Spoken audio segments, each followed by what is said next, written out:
Bien, tras el último Consejo de Gabinete ampliado, el gobierno fijó 4 ejes prioritarios para este año: la agenda social, el proceso constituyente, el crecimiento económico y el restablecimiento del orden público. Una hoja de ruta que busca responder a las demandas tras el estallido social. Bueno, queremos profundizar en todos estos temas, los desafíos del Ejecutivo, lo que está pasando. Nos acompaña Carla Rubilar, la ministra secretaria general de Gobierno. ¿Cómo está, ministra? Hola, muy buenos días, Gonzalo. Gracias por venir. ¿Cómo le va? Bien, bien. Oiga, hartas cosas, vamos por lo que va a pasar, en primer lugar. A las 10 de la mañana se vota la acusación constitucional contra el intendente Guevara. ¿Qué cree usted que va a pasar con los datos que ya se han conocido? Particularmente que podrían ausentarse 3 senadores de la oposición que serían votos clave. Sí, bueno, nosotros hoy día tenemos la votación de la acusación contra el intendente tal cual como usted decía. Y para nosotros como gobierno, más allá de las ausencias que efectivamente han sido comunicadas por algunos medios, lo cierto es que nosotros como gobierno tenemos un profundo convencimiento de que esta acusación no tiene asidero ni jurídico, ni legal, ni constitucional. Ha tenido una muy buena defensa el intendente Felipe Guevara y estamos convencidos de que más allá de efectivamente las ausencias o no, los argumentos son suficientes como para que el Senado, que es una institucionalidad que trabaja como jurado en esta materia, pueda desechar la acusación que se aprobó por poquitos votos en la Cámara de Diputados, a pesar de que nosotros no tenemos mayoría en la Cámara Baja. En ese entendido, nuestra expectativa, más allá de si asisten o no, siempre ha sido de que el Senado va a tener la capacidad de esta mirada de Estado, ¿no? Los senadores duran 8 años, el doble de cualquier gobierno, para poder permitirse tener esta mirada de Estado. Van a entender de que no hay un sustento jurídico, legal, constitucional para la acción más gravosa que tiene el Congreso, que es sancionar con una inhabilidad de 5 años a una autoridad para no poder ejercer en el servicio público. Así que nuestra esperanza es que el Senado, más allá si existen o no, quiero insistir, por la falta de argumentos constitucionales en esta acusación, debiera rechazar la acusación en contra del intendente Guevara. Sí, ministra, le pregunto también por las ausencias de los senadores Arboe, Quinteros e Insulza. Usted fue parlamentaria, fue intendenta, así que conoce las dos posiciones de este esquema, ¿no?, que se está dando. ¿Pero qué le dice la ausencia de estos senadores? ¿No es esto también un signo, políticamente hablando, de una poca convicción? Si hubiera una convicción total, usted fue parlamentaria, ¿usted se ausentaría de una situación que es vital para un conglomerado político? Bueno, ahí se está jugando también, más allá del hecho, una señal política.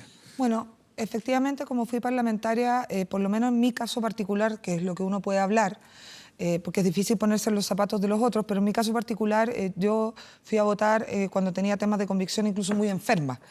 Así ha llegado cuando uno siente que es relevante el voto de uno, ¿ah? Y eso lo he visto en varios parlamentarios y en varias circunstancias. Ahora, el senador Arboe en particular manifestó en una entrevista un poco su posición, si usted me pregunta a mí, al respecto de que la Cámara también tenía que entender que el Senado no es una Cámara vinculante de las decisiones de la Cámara Baja. Y en ese entendido ellos también tienen que tomar sus decisiones con total autonomía, porque además tienen un rol de jurado, no se pueden pronunciar. Es muy diferente. Usted sabe que las acusaciones se presentan solamente con 10 firmas de diputados. Es una, podríamos decir, un proceso fácil de iniciar. Esta es la primera vez que pasa una acusación constitucional de un intendente al Senado. Y yo creo en ese entendido que los senadores saben la importancia que tiene que sea una acusación que tenga un asidero poderoso para poder ser aprobada y no cualquier acusación política como se planteó por algunos diputados en la Cámara. Fíjese que esas fueron declaraciones de diputados de la oposición que reconocieron que esta era una acusación mucho más política que realmente constitucional. ¿Y no es una acusación política?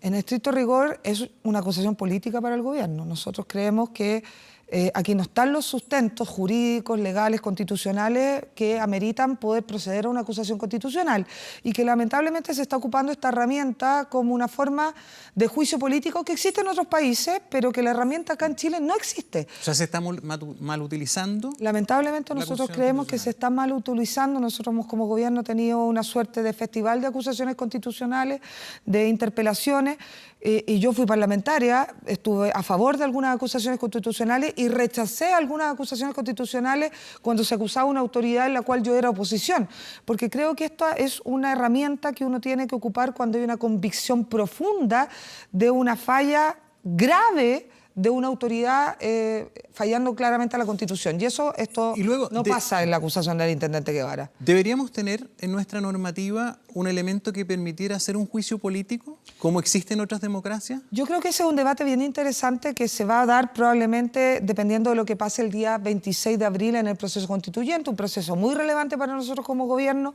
que queremos que participe mucha gente. Nosotros aspiramos que ese sea un día histórico, una jornada muy relevante, y ahí sí se define obviamente el apruebo o se hacen cambios a través de la Constitución actual, dos caminos que el gobierno ha definido como legítimos, cualquiera de los dos. Ahí se va a poder dar probablemente el debate de si nosotros tenemos que avanzar a un régimen semipresidencial o no. Hoy día, en algún momento, hace unos años atrás, se planteó por Renovación Nacional, la Democracia Cristiana, ver la posibilidad de avanzar hacia un régimen presidencial con un primer ministro, donde efectivamente pudiera haber juicios políticos. Es otro contexto, no es el contexto actual, esta herramienta no existe hoy día y por lo tanto el llamado al Congreso es a no seguir deslegitimando las instituciones. Mira el porcentaje de aprobación que tenemos nosotros como gobierno, yo parto siempre por nosotros, porque uno tiene que ser autocrítico, pero mira el Congreso, no está mucho mejor, por el contrario, está peor evaluado, lo mismo los partidos políticos. Yo creo que tiene mucho que ver con esto. El 76, 78% de la gente en la encuesta CEP habla de los acuerdos, de cómo tenemos que ser capaces de pasar por nuestra ideología y ponernos de acuerdo. Y estos tipos de acusaciones, festivales, de acciones que no tienen sustento, como en el caso del intendente Guevara, finalmente nos desprestigian a todos, no solamente al Parlamento. Sí. A la luz del paso del tiempo, mirando los hechos ya con un poco más de distancia, usted fue intendenta. ¿Fue acertada la estrategia del copamiento? Mire, para mí, y lo he reconocido, siempre ha sido muy difícil opinar al respecto de quién fue mi sucesor. Hay una suerte de conflicto de interés bien difícil de llevar. Pero a la vez bien interesante porque usted realizó la misma gestión, ¿no? Claro, lo que pasa es que es bien difícil la labor del intendente y del gobernador. Todos los que hemos sido intendentes o gobernadores que hemos ocupado el decreto de 1983 a la fecha, intendentes y gobernadores de los hoy gobiernos y entonces oposición en el gobierno, sabemos lo difícil que es tomar la justa medida en circunstancias donde están congeniando como dos derechos, ¿no? El de la libre manifestación, el derecho a reunión, etcétera, versus los derechos de las personas que viven, que trabajan, que circulan, el buen funcionamiento de la ciudad. Esa es una delgada línea muy compleja y muy difícil, y todos hemos tomado decisiones con mejores y peores resultados en circunstancias con los antecedentes que tenemos. Yo me imagino que el intendente Guevara tomó la mejor decisión que creía para resguardar el orden público y la seguridad, con la información que tenía, con los informes, con la reunión de carabineros, y hizo lo mejor que pudo pensando en devolverle la tranquilidad a las familias que viven, sobre todo en la Plaza Baquedano. Que es súper interesante dejar súper despejado. En esas circunstancias, ¿quién corta el queque en buen chileno? ¿Es el intendente? Cuando se toma una estrategia de copamiento, ¿fue una instrucción del intendente o es una instrucción autónoma de Carabineros? Porque ha habido cosas contradictorias también en la argumentación. Sí, es cierto. Yo les voy a contar cuál fue mi experiencia como intendenta. Cuando había manifestaciones que eran de alta convocatoria, pudieran ser de mayor complejidad, con algunos informes o qué sé yo, lo que habitualmente yo hacía era mandar a llamar a Carabineros y conversábamos finalmente a grandes rasgos cuál iba a ser la estrategia que se iba a realizar. Yo nunca supe si iba a haber más o menos vehículos, cuánta cantidad de Carabineros, pero por ejemplo en la Marcha de las Mujeres sí conversamos, dialogamos y llegamos a un acuerdo de tener mujeres en primera fila, bastante más alejadas, custodiando, resguardando la marcha, que fueran territoriales primero y después mujeres de fuerzas especiales. Esa fue una conversación que nosotros tuvimos con Carabineros.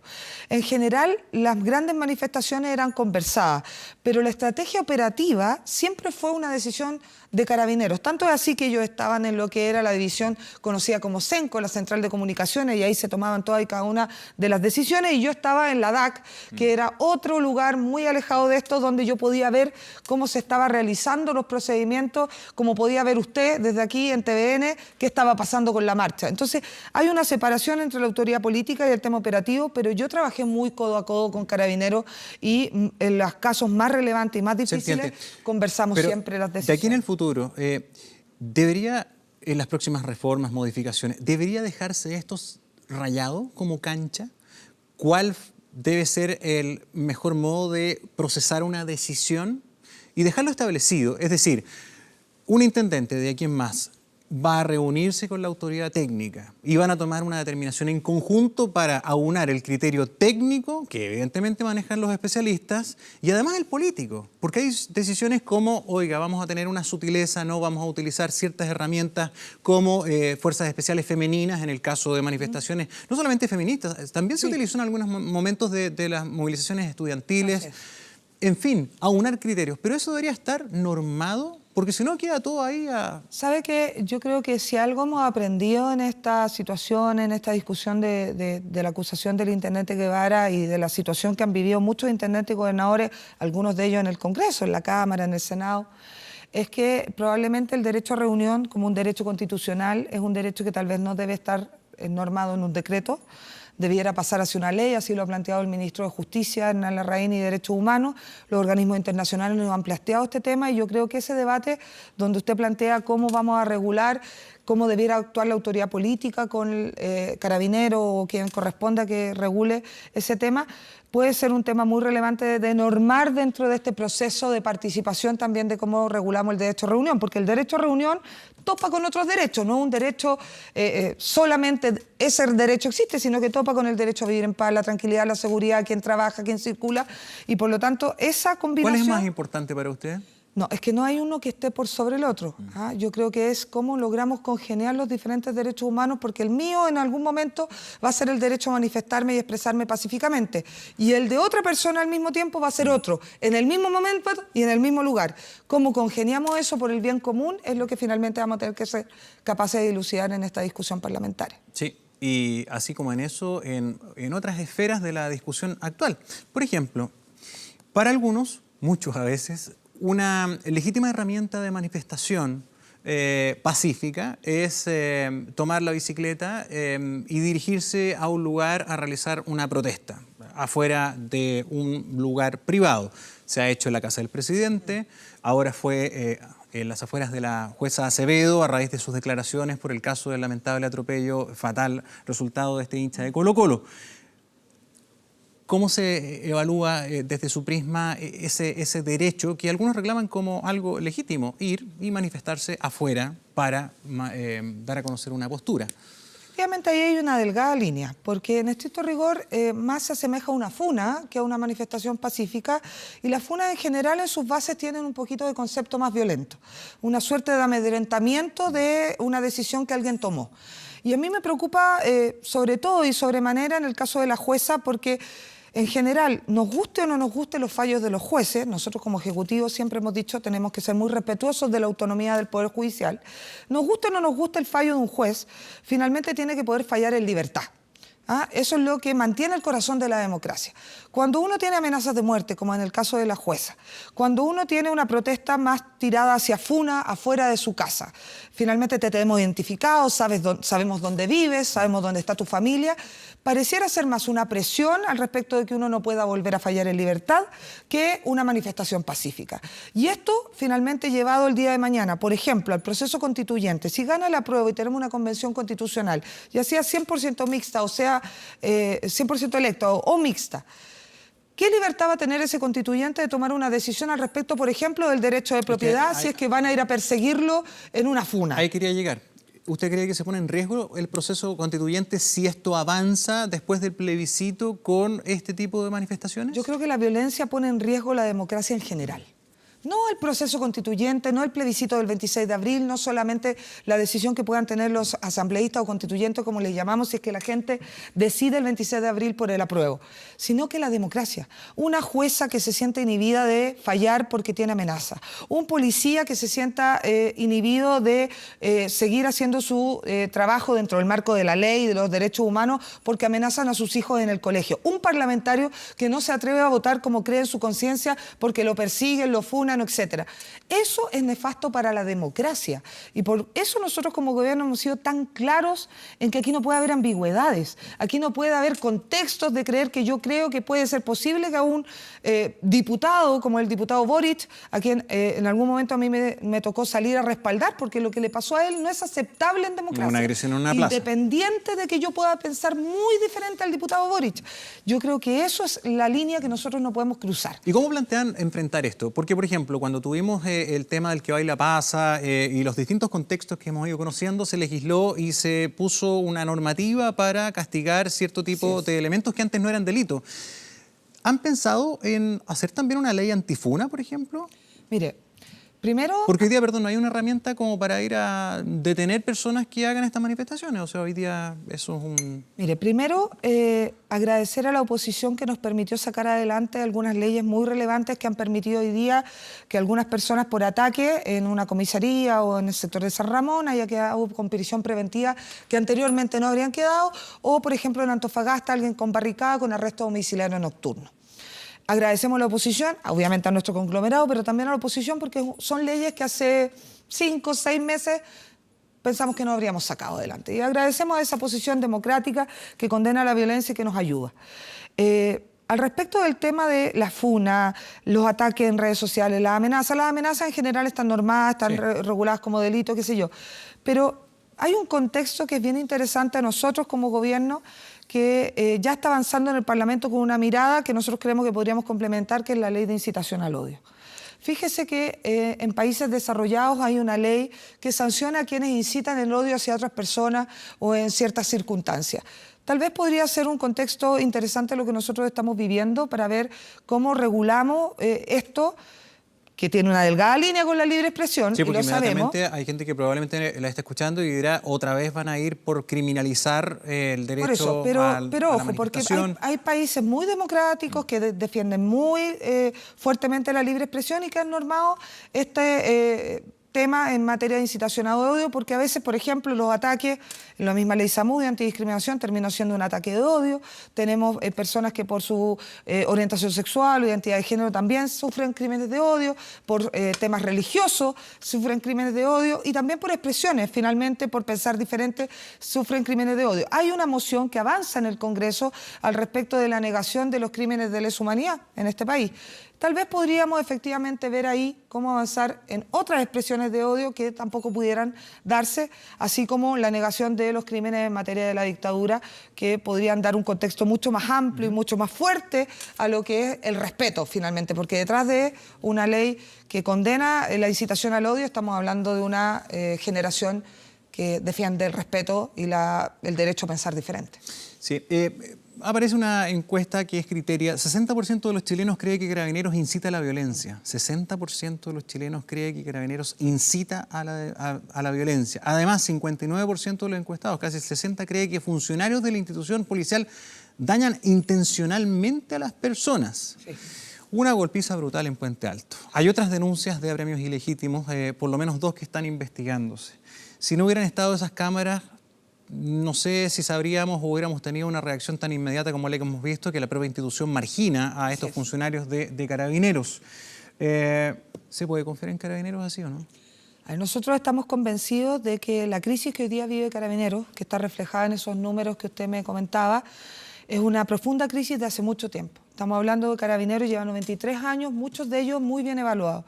Pero se han sucedido una serie de críticas, desde el fraude de Carabineros, pasando por Huracán, después Catrillanca y ahora las vulneraciones a los derechos humanos desde el 18 de octubre a la fecha, que ya generaron una desconfianza muy profunda y muy relevante en Carabineros y que es necesario actuar con firmeza y convicción en una transformación muy profunda. De hecho, y lo que ha dicho el ministro Blumel de un plazo de hasta el 2027... no es muy largo, ante la urgencia. Tener una institución como Carabineros es fundamental. Para la democracia. ¿Podemos esperar tanto tiempo así como estamos? Lo que pasa es que lo que plantea el ministro Blumel es un proceso de transición que él plantea hasta el 2027 para darla por terminada. Un poco lo que pasó con la PDI, ¿no? Que en algún momento la PDI tiene una crisis muy profunda y hoy día es la institución mejor evaluada después de Bomberos, si mal no recuerdo. Y en ese entendido él plantea un plazo, una hoja de ruta. Eso no significa que no tengamos que hacer cambio inmediato, como son las reacciones que tuvo Carabineros con el caso de la golpiza en Puente Alto de Martín, que finalmente no corresponde. Efectivamente están los videos, se hace la investigación sumaria y rápidamente se les da de baja con una señal clara y categórica que finalmente es bueno para los carabineros que hacen bien su trabajo. Porque son 60.000 carabineros a lo largo de Chile que salen todos los días a cuidar ciudadanos y que por este caso son cuestionados, son maltratados en la calle, sus hijos son perseguidos. Usted vio probablemente, como todo el mundo, las imágenes. Así es, son tremendas, son brutales. ¿Cuál es el mecanismo que tiene Carabineros para atajar estas cosas? Porque estamos viendo un actuar donde hay una persona que aparentemente no está ofreciendo resistencia, está sola, le están pegando en el suelo, reiteradamente, entre varios. Entonces, ¿de qué procedimiento estamos hablando? No, ahí no hay ningún procedimiento, no hay ningún protocolo que se haya respetado. Tanto es así de que si lo habían identificado, por ejemplo, que hubiese cometido algún delito antes, no tengo idea, lo lógico era haberlo reducido, no en esas condiciones, por supuesto, eso es completamente fuera de protocolo, pero haber llevado detenido además. Hay una golpiza, lo dejan botado en el suelo.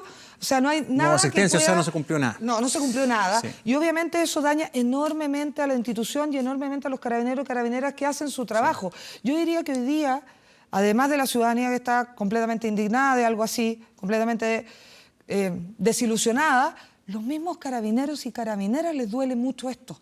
Yo quiero decírselo, a mí me lo han comentado. Son los principales críticos, los que salen a hacer su trabajo bien, con cariño, con compromiso, los principales críticos de este actuar. Ministra, ya se nos va el tiempo, pero le quiero preguntar por la hoja de ruta. Se han reunido un consejo ampliado de gabinete con el presidente para subrayar cuáles van a ser los ejes prioritarios de lo que sigue, ¿verdad?, después de este estallido social. Y quiero juntar dos temas que me parece que están súper conectados. Uno es el crecimiento económico, que ya tuvo una noticia bastante alentadora incluso para el mundo de la economía, que tenía expectativas más bajas, finalmente creció poquito, pero creció el último IMASEC 1.1. Pero hay mucha coincidencia, incluso desde los expertos de la economía, en que la paz social y el cese de la violencia está ligado con eso y que es clave.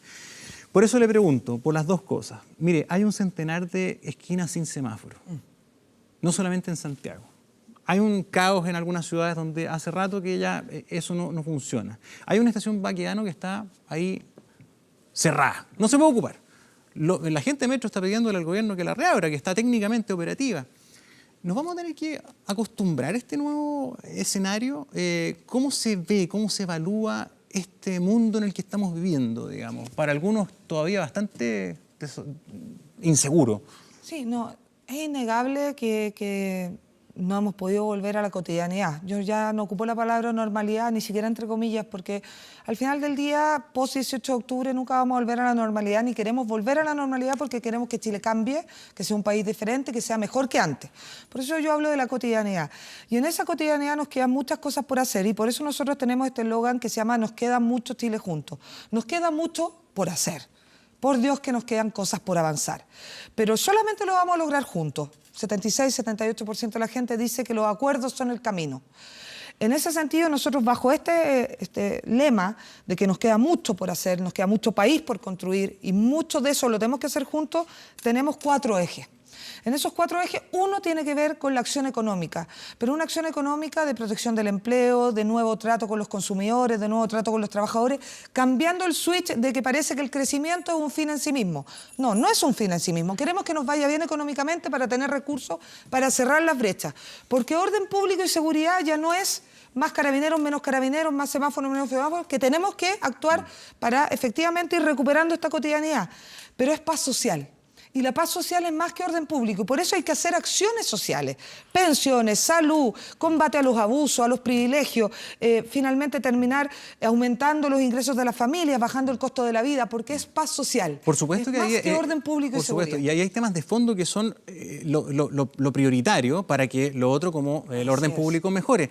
Pero hay herramientas que hoy día se tienen para mantener el orden público o enfrentarlo, el problema de la violencia, que no se están utilizando tal vez de buena forma. Mire, el fin de semana hubo episodios de violencia al menos en 2 estadios, bien graves. Hoy en Mercurio, si no me equivoco, aparece ahí un reporte de los datos del Ministerio Público. No hay ni un detenido por los hechos ocurridos dentro del estadio. ¿Qué pasa con la ley de estadio seguro? O sea, sí. Nosotros tuvimos 10 detenidos el fin de semana en los eventos de violencia que se vieron en los estadios. Son unos pocos que intentan cooptar el fútbol, que roban el fútbol a las familias cuando es un espectáculo que para nosotros era muy relevante que volviera. Por lo menos logramos de que dentro de todo continuara la fecha, pero claramente nosotros tenemos que poder separar la delincuencia del hincha, del espectáculo, que finalmente aleja a la familia de un espectáculo completamente familiar como es el fútbol. Hoy día tenemos el partido de la Universidad de Chile, de Copa Libertadores, nosotros hemos tomado muchas medidas de seguridad, Estadio Seguro está muy encima en trabajo, nos interesa que unos pocos violentistas que también se adjudican otros atentados en otros lados y generan caos, no nos ganen la batalla. Y hacemos los esfuerzos para eso, sabiendo que a veces es difícil, pero no nos la pueden ganar y en eso estamos trabajando todos los días. Y créame que no vamos a bajar los brazos y así está trabajando el ministro del Interior y el subsecretario de Estadio Seguro para que el partido de hoy día y todos los partidos que vengan hacia adelante puedan dar garantías a las familias para volver a los estadios. Muy bien, ministra Rubilar, gracias por venir. Muchas gracias. Que tenga por la buen día. invitación. Muy buen día. Bien, ¿no?